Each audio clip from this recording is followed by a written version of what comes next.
러시아가 우크라이나를 침공할 위험이 커지자 주식은 물론 통화, 농산물 및 원유 원자재, 채권까지 전 세계 시장이 요동칠 조짐을 보이고 있습니다.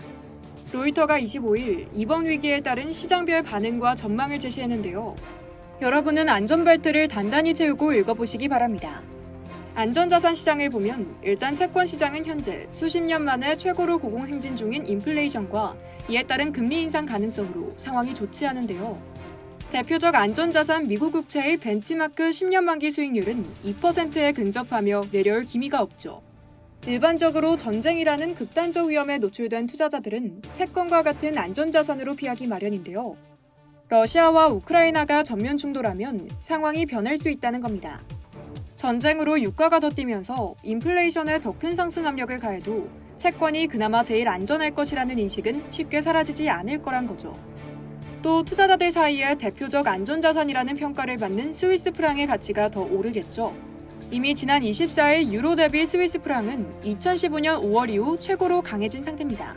경제적 위기 혹은 전쟁 위협의 또 다른 피난처인 금값 역시 2개월 만에 최고 수준을 기록 중입니다. 곡물 시장도 큰 변동을 겪을 수 있는데요. 우크라이나와 러시아는 카자흐스탄, 루마니아와 더불어 세계 4대 곡물 수출국이며 흑해항구를 통해 곡물을 전 세계로 보냅니다. 국제곡물위원회 자료에 따르면 우크라이나는 곡물연도 2021-22 기간 옥수수와 밀을 세계에서 세 번째와 네 번째로 많이 수출할 것으로 예상될 정도이죠. 전쟁이 일어나면 흑해를 지나는 곡물 수출이 막혀 밀 가격이 급등하는 것은 물론 전염병으로 악화한 공급망 정체에 부담이 커지며 식품 인플레이션에 기름을 부을 위험이 큽니다. 러시아산 천연가스의 수송이 급감해 천연가스 가격도 크게 오를 수 있는데요. 유럽은 천연가스의 35%를 러시아에 의존하는데 대부분 러시아산 천연가스는 벨라루스와 폴란드를 거쳐 독일로 이어지는 수송관을 통해 공급됩니다.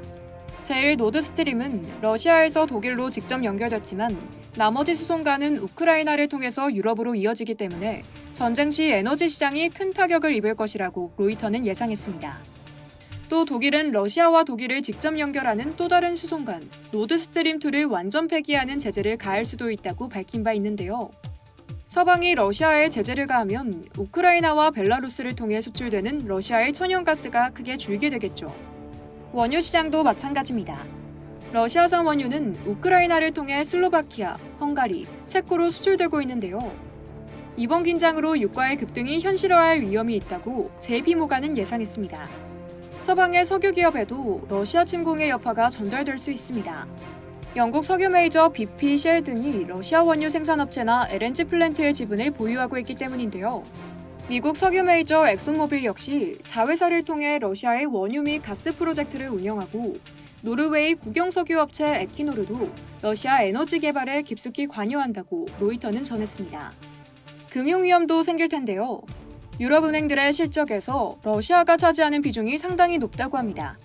JP모간의 추산에 따르면 금융 위험이 유럽에 집중될 것으로 보인다고 하는데요.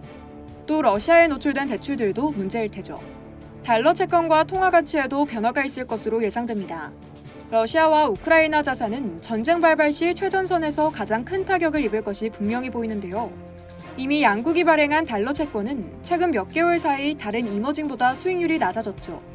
미국이 러시아의 우크라이나 침공에 대한 우려를 표명하며 갈등이 심화하면서 투자자들도 러시아와 우크라이나 자산 노출을 줄였기 때문입니다. 또 러시아와 우크라이나 통화인 루블과 흐리브냐 역시 약세를 면하지 못하고 있습니다. 2014년 크림반도 강제병합 당시 루블화가 대폭락했던 사건이 떠오르는 대목인데요. 러시아와 우크라이나 긴장이 환율 시장에 막대한 불확실성을 만들었다고 ING의 크리스 터너 글로벌 마켓 본부장은 전했습니다. 이상 여의도TV였습니다.